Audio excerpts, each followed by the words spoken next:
Hello scorpions, welcome to Guruma Hindi tarot. और ये reading है 2 अगस्त से लेके 8 अगस्त तक की।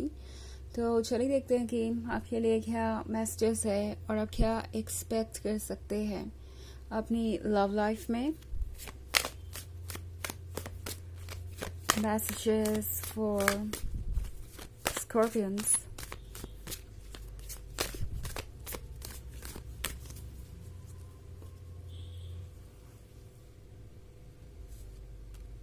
Prophetess, the Devil, Ace of Swords, Neophyte, and Judgment. Okay. तो हमारे पास है Ace of Swords. Ace of Swords के होने का मतलब है कि शायद आपका रिलेशनशिप किसी बहुत ही कॉम्प्लिकेटेड दौर से गुजर रहा है, जैसे कि किसी एक बात पे सब कुछ डिपेंड करता हो, किसी एक इशू पे सब कुछ डिपेंड करता हो। अब अगर आप इस स्वॉर्ड को देखें, इस तलवार को देखें, तो इसकी नोक पर ये व्हील ऑफ फॉर्च्यून टिका हुआ है। और व्हील ऑफ फॉर्च्यून दर्शाता है फ्यूचर को और चीज़ों को जो कि होने वाली हैं आगे। ऑल्सो जो कुछ भी होने वाला है आगे वो भी प्रेजेंट और पास्ट से कनेक्टेड है।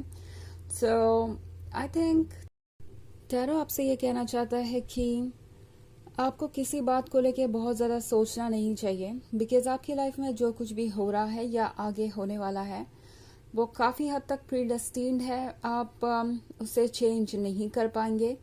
एंड अगर आप एक ऐसी सिचुएशन में है जहां आप इस रिलेशनशिप को बचाने की कोशिश कर रहे हैं, क्योंकि एस ऑफ स्वॉर्ड्स है, तो हो सकता है कि आप कोशिश कर रहे हैं कि आप कोई ऐसा रास्ता निकाले या सॉल्यूशन निकाले जिससे कि ये रिलेशनशिप कंटिन्यू हो। हालांकि ये सब स्वॉर्ड्स का मतलब कभी कभी पूरा साइलेंस भी होता है और हो सकता है कोई कम्युनिकेशन ना हो रहा हो आप दोनों के बीच, और ये चीज़ आपको परेशान कर रही हो सकती है। But at the same time आपको बहुत ज़्यादा एक्सप्रेसिव होने की ज़रूरत है। मतलब आपको ये चिंता करने की ज़रूरत नहीं है कि आपके किस बात का क्या मतलब निकाला जाएगा। आपकी जिम्मेदारी बस यहीं तक है कि आप अपनी फीलिंग्स को जाहिर करें, बिकॉज लगता है कि आप इस सिचुएशन में बहुत सफोकेट हो रहे हैं। आपको ऐसा महसूस हो रहा है कि आप खुल के फ्रीली इस रिलेशनशिप को एंजॉय नहीं कर पा रहे।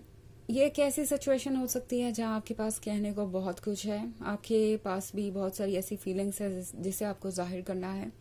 बहुत सारी कंप्लेंट्स हो सकती हैं और बहुत कुछ ऐसा हो सकता है जो कि आपको परेशान कर रहा हो।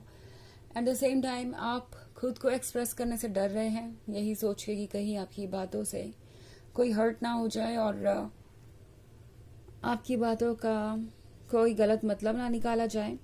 तो यहाँ पे टैरो आपसे कह रहा है कि इतना मत सोचिए, ये सोचना आपका काम है ही नहीं। ओके, इनफैक्ट जजमेंट का कार्य है यहाँ पे। तो ये वक्त है जज करने का, इस पर्सन को, अपने आप को, अपने लाइफ की सारी सिचुएशन को, बिकॉज आपको कुछ चॉइसेस करनी पड़ेंगी। ये वक्त ऐसा है जहाँ पे आप सिर्फ चुप रह के ये एक्सपेक्ट नहीं कर सकते कि ये पर्सन आपकी बातों को समझेगा और रिस्पेक्ट करेगा। सो बेहतर होगा कि आप अपने आप को एक्सप्रेस करें इस वक्त। एंड जजमेंट के कार्ड के साथ जज करने से डरिए मत।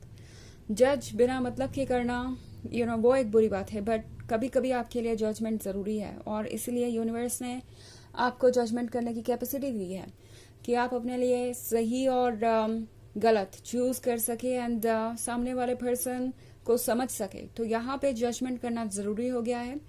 ऑल्सो नियोफाइट का कार्ड है, तो नियोफाइट के साथ ज़रूरी है कि आप समझें कि आपका दिल इस वक्त बहुत ज़्यादा फ्रेजाइल है। मतलब इस पर्सन ने शायद आपको एक ऐसी सिचुएशन में डाल दिया है जहाँ पे आपको लगता है कि आज नहीं तो कल आपका दिल तोड़ेंगे ही तोड़ेंगे। ये इनके एक्शंस ऐसे हो सकते हैं, इनकी बातें ऐसी हो सकती है जो कि बहुत ही हर्टफुल हो। शायद आपने अपने दिल को एक काफ़ी बड़े रिस्क में डाल दिया है। नॉट लाइक कि आपको ऐसा नहीं करना चाहिए था, इस बारे में ये रीडिंग है ही नहीं। मतलब ये सिचुएशन जो भी है, चाहे जैसी भी हो, जितना भी रिस्क आपको नजर आ रहा हो, टैरो आपसे कह रहा है कि आपको ज़रूरत है ट्रुथ को चूज़ करने की एंड जो जैसा है उसे वैसे ही हैंडल करने की, क्योंकि द डेविल के कार्ड के साथ टैरो आपसे कह रहा है कि आप जो अच्छाइयाँ देखने की कोशिश कर रहे हैं दूसरों में वो हैं, but at the same time जो डार्क साइड है वो आप नहीं देख रहे हैं। और इस समय ये जो डार्क साइड है इनका वो डोमिनेट कर रहा है इनके गुड साइड को, एंड इनको अभी खुद पे बहुत वर्क करना है। ये पर्सन आपके लिए शायद प्रिपेयर्ड नहीं है और ना ही आपकी बातें समझ रहा है। इस सिचुएशन में टैरो आपसे कह रहा है कि आपको इतना कॉशियस होने की ज़रूरत नहीं है, इतना संभल के चलने की ज़रूरत नहीं है ये सोच के कि ये पर्सन कैसे रिएक्ट करेगा, क्या वो आपके साथ रिलेशनशिप में रहेंगे या नहीं। प्रोफेटिस का कार्ड आपसे कह रहा है कि जो होना है वो होगा एंड आप उसे बदल नहीं पाएंगे।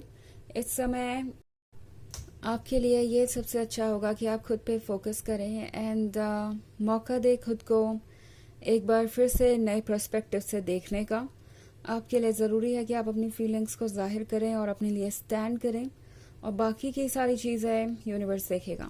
ओके, हालांकि ये एक जनरल रीडिंग है तो ये सबसे रेजोनेट नहीं करेगी। एनर्जी रिवर्स हो सकती है अगर आप क्रॉस वॉचर हैं। इसके अलावा अगर आप पिछले वीक की रीडिंग देखना चाहें तो उसका लिंक आपको डिस्क्रिप्शन बॉक्स में मिल जाएगा हमेशा की तरह। तो चलिए आगे बढ़ते हैं और देखते हैं क्या मैसेजेस है आपके लिए।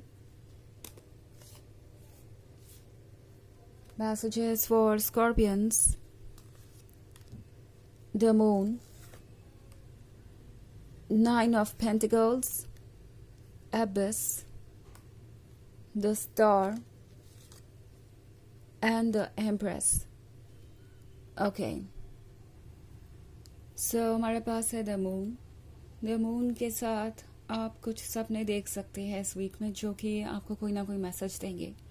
ऑल्सो ये आपको इस बात का भी अंदाज़ा लगाने में मदद करेंगे कि आपकी एक्चुअली हालत क्या है, आपकी सोल किस तरीके से फील कर रही है, आप कितना सफोकेटेड है इस रिलेशनशिप में।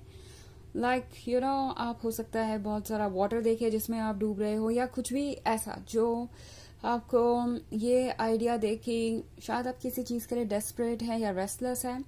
ड्रीम इंटरप्रिटेशन भी आपके लिए मैटर करेगा, बिकॉज आपकी सोल आपके ड्रीम्स के थ्रू ही आपको अपनी इनर फीलिंग्स के बारे में बताएंगी एंड आपको उन ड्रीम्स पे अटेंशन देना चाहिए। ओके, मे बी कोई चीज़ आपको बहुत ज़्यादा परेशान कर रही हो या कुछ ऐसा, एंड एबिस का कार्ड आपसे कह रहा है कि इस वक्त आपको सिर्फ और सिर्फ अपने स्पेस की ज़रूरत है।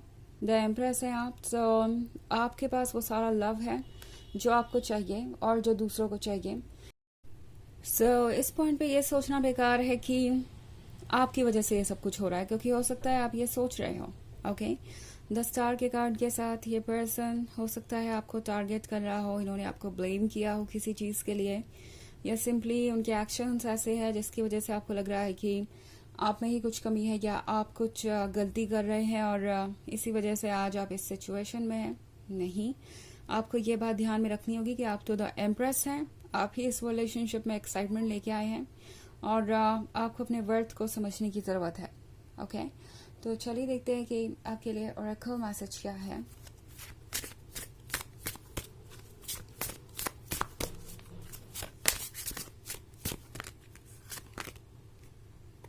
Healer, you have the spiritual gift of healing and a desire to share it with others. तो ये कार्ड आपसे कह रहा है कि आप एक हीलर हैं।